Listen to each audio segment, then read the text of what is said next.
Hello Aries, welcome to your January monthly reading. He said, she said reading. My name is Michelle and we have Richard. Hello Aries. Welcome. We're here to deliver your channeled messages. I'll be giving the female perspective and putting down my cards. Richard will then be doing the male perspective and he'll be laying down his cards as well. What we're also doing differently this month is that we're offering an extended version.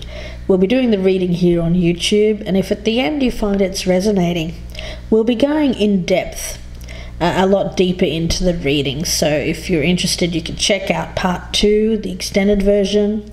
Be about another 25 to 30 minute reading, and that'll be available on the Vimeo channel, and the link for that is below in the descriptions box.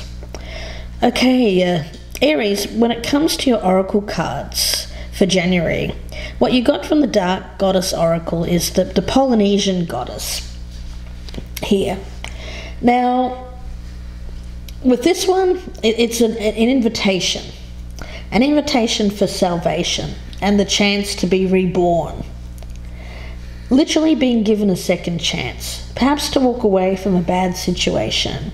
It's also about learning to trust that gut feeling, not dwelling on the past, learning from your mistakes, but also not taking the blame for the mistakes of others. The message with this one is that there may have been some kind of trust issue when trust was broken, or when what you thought was true revealed itself to be otherwise. And it may have left you feeling empty, lonely, some kind of energy around that. But there's some kind of second chance here to walk away from those kind of feelings. Now, Richard will speak about the Oracle of Mystical Moments, which you've drawn the Elixir of Life. So the Elixir of Life speaks to healing, consolidation, reinvigoration and truth. I'll just read a small excerpt from the blurb here. It says, sitting quietly in nature by a stream or in a garden can help still our wandering mind and heal a troubled heart. So it's about healing. So we'll see where this goes for you, Aries. I've already meditated on your energy. And I have you here as the Queen of Wands at the bottom of the deck. You could be male or female.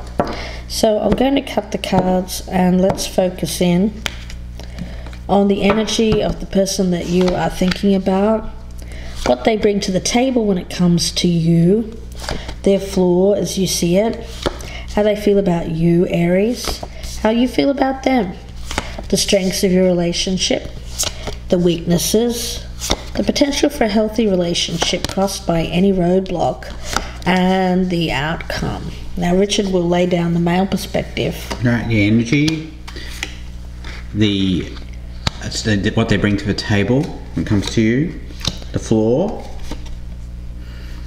how they see you, how you see them, the strength of your relationship, the fault of your relationship, potential, crossed by any roadblock, and then the outcome.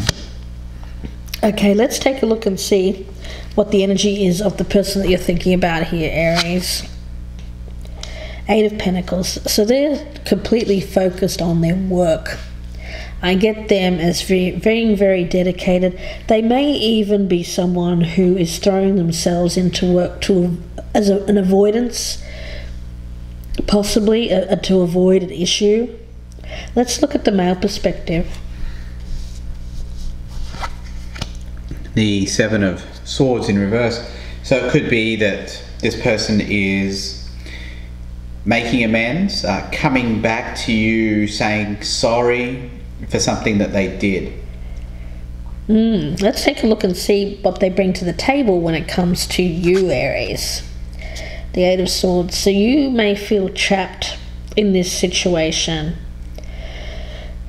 Again, I get this sense around you of something that you thought was true turned out not to be so, or not what you thought it was. It's not what you thought it was, and now you feel confined, like you can't get out of this situation. Let's look at the male perspective. So the Knight of Swords in the reverse. Again, it's kind of like an in-out an in-out energy. I think of broken promises, things that were supposed to happen that didn't happen. Yeah, let's have a look at the floor as you see it. The Nine of Swords. Wow, this is causing you a lot of stress, worry, a lot of mental anguish, and it has to do with the fact that you feel trapped now in a situation which turns out to be not what you thought it was. Let's have a look at the male perspective. The Moon. So again, a lack of clarity, a lack of not knowing what's going on, not being able to see the entire picture, things being distorted. And I think things being distorted by half-truths in many respects. Let's have a look and see how they're viewing you, Aries. Then we have the Seven of Swords again. So who needs to apologise to who? I don't know. I don't know if you need to come forward, or you're coming forward here with an apology for something, or they are. Or they need to. Or they need to. Perhaps they've done something sneaky, shady, that you became aware of, or vice versa. But in any event, I think there might have been some cheating or something along those lines. Let's look at the male perspective of how they're viewing you, Capricorn. Oh, sorry, yeah. Aries, beg your pardon. Yeah. So we're looking here at the Five of Pentacles, talking about rejection, being left out in the cold. So maybe that's the consequence of all of this, is that due to some form of cheating or something that's gone on, that's how one of you has been left feeling. Yeah, Aries.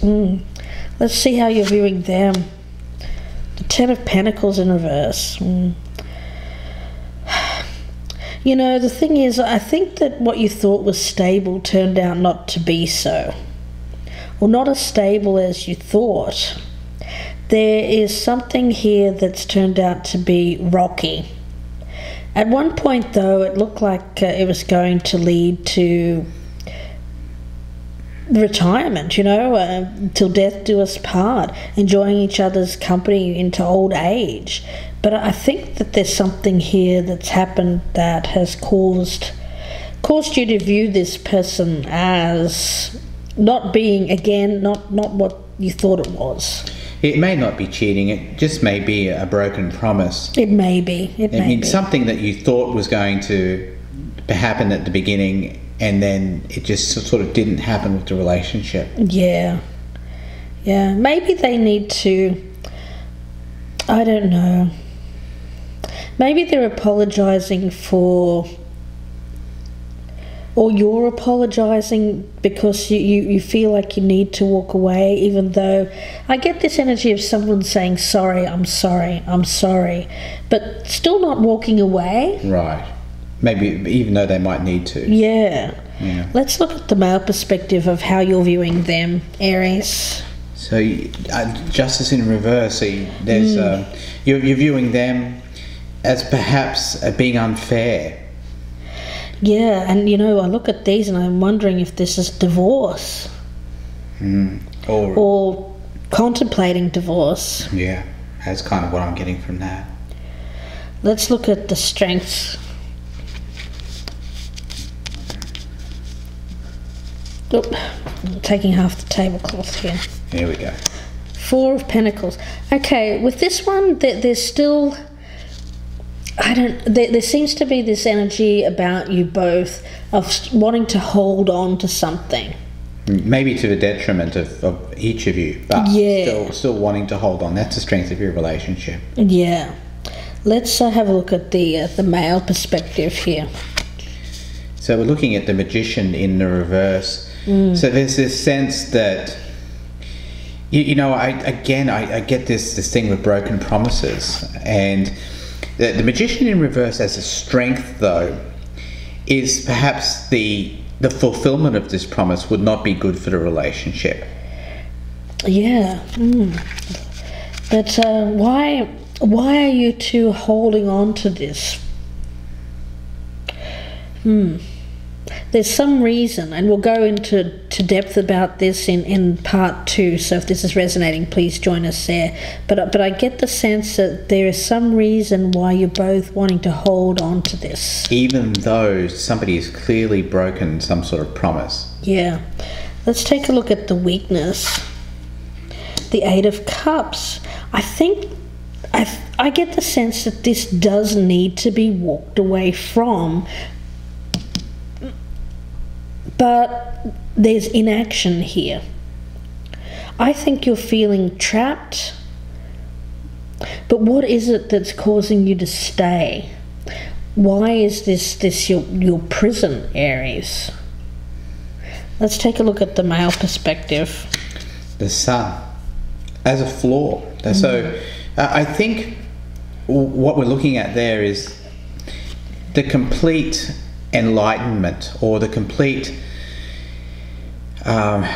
coming to light of everything, the truth of everything is the flaw of this relationship. But that once everything has been brought to light, then I think that one wonders if this relationship can survive. Let's take a look at the potential.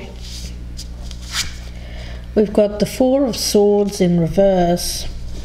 The roadblock here is the Knight of Wands. Okay. Well, first off, with the 4 of Swords in reverse, it's a healing energy, recovery. And the Knight of Wands speaks about taking action.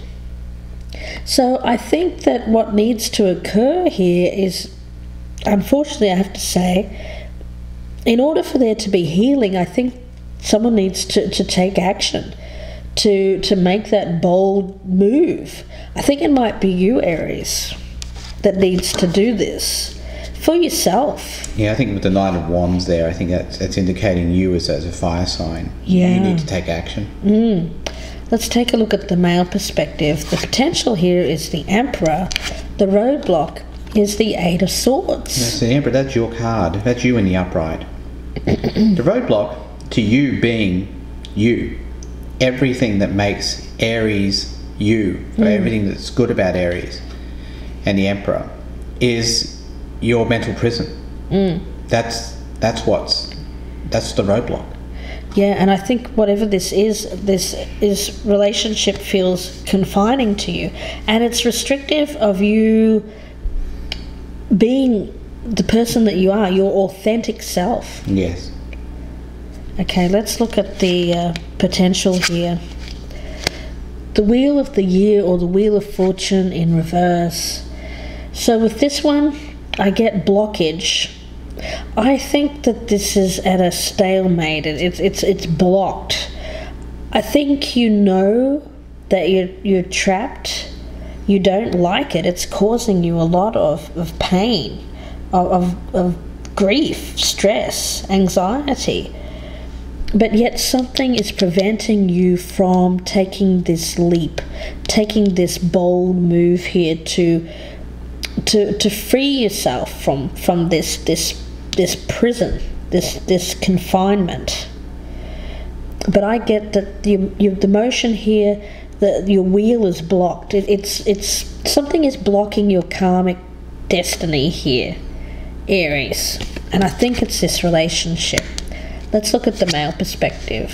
So we've got the 2 of Swords in the reverse, meaning that a decision needs to be made. And I think when I see a 2 of Swords in reverse, I kind of really feel like the decision has been made, or you know what the decision needs to be, but you haven't taken action on it. Yeah. Is kind of what I get from that card. So overall, I think what we're seeing here is a situation where Aries, I think it's you feel trapped, and you don't see a way out. I have a feeling that the reason you're not moving on this is due to finances. I look upon that from the 10 of Pentacles in reverse, and I see the 4 of Pentacles here again, more holding on to the things that are dear to you. In this case, I think though it's not anything of personal. I think it's more material that's causing your anguish here. and that you don't really see a way out because you can see a great deal of financial loss that can occur if you do decide to leave. But leave, I think you must, judging by what's going on with the cards here. Lots to clarify in part 2, so I hope that you join us there. It'll be another 25 to 30 minute reading. We'll be clarifying all of the cards here, so please join us. If we don't see you there, the link is below and on the descriptions box, and that'll be on the Vimeo channel. But if we don't see you there, then we wish you all the best with this, Aries. And if you would like a personal reading, we're offering a special on your own He Said, She Said reading. And you can email me, gypsyinsights@gmail.com, for further information. And we're wishing you all the best for the rest of the month, and we'll speak to you again very soon. Bye for now, Aries. Bye, Aries.